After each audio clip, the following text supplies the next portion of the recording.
Ready to move your Solana from Phantom Wallet to Kraken Exchange in the blink of an eye. First, log into your Kraken account and navigate to the funding section.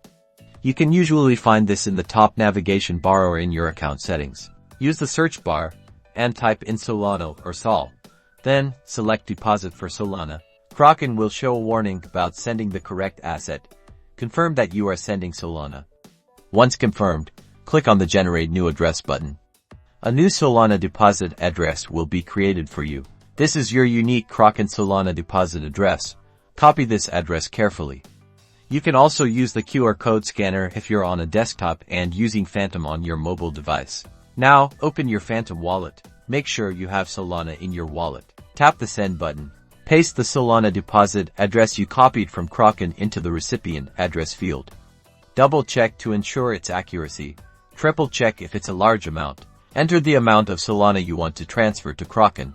Review the transaction details, and then confirm the transaction within Phantom. After a few minutes, depending on network congestion, your Solana will appear in your Kraken account. Congratulations! You have successfully transferred Solana from your Phantom wallet to Kraken. Be sure to like this video and subscribe for more crypto tutorials.